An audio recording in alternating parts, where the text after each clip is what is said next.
This story is brought to you by houseoftales.com.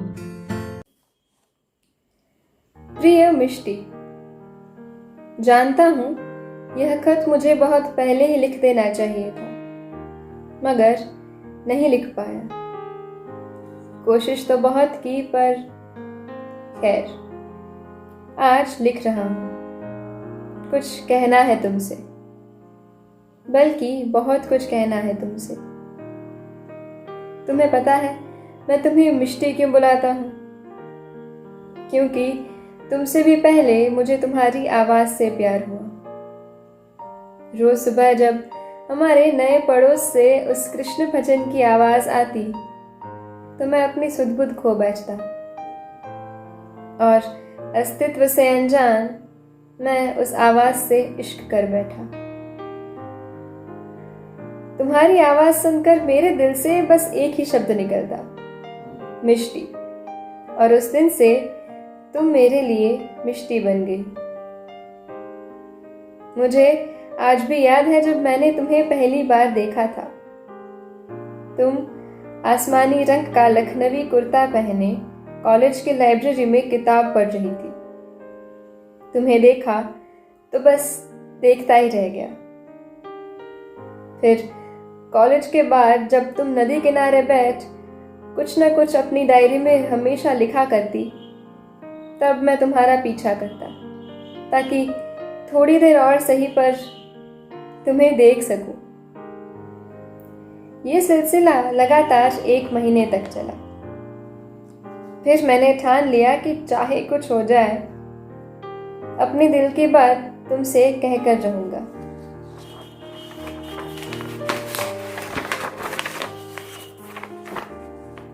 मगर उसी दिन बाबा ने कहा कि मेरे लिए लड़की देखने जाना है। मेरा दिल निराशा से भर गया, पर फिर भी बाबा का मान रखने के लिए मैं लड़की देखने गया। वहां पहुंचा तो कुछ समय बाद रसोई से एक लड़की आई। कौन? वही लखनवी कुर्ते वाली। अपनी खुशकिस्मती पर भरोसा नहीं हो रहा था मुझे। खुशी से पागल हुए जा रहा था। तो ऐसे मिला मेरे प्यार को अंजाम। शादी के बाद भी बहुत कोशिश की कि तुमसे कह दूं कि जिसे तुम अरेंज्ड मैरिज समझ रही हो वो मेरे लिए तो दरअसल लव मैरिज है। पर तुम तो जानती हो मुझे, अपने दिल की बात कहने में मैं कितना असमर्थ हूं। आज भी बहुत कुछ कहना था तुमसे, पर अब शब्द नहीं मिल रहे। पर एक खास बात, मिष्टी, शुक्रिया।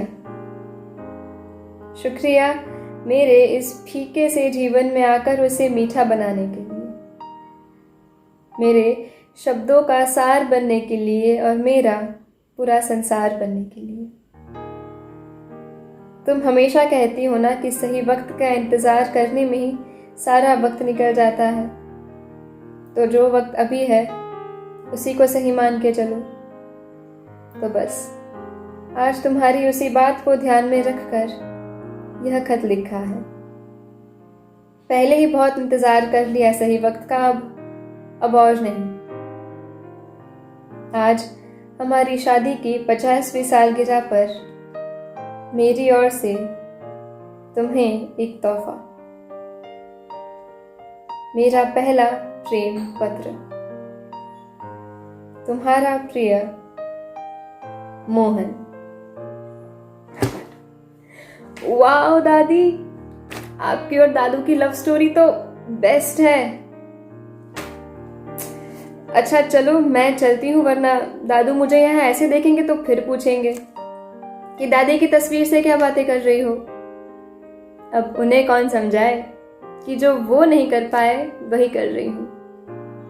उनके दिल की बात आपके दिल तक पहुंचा रही।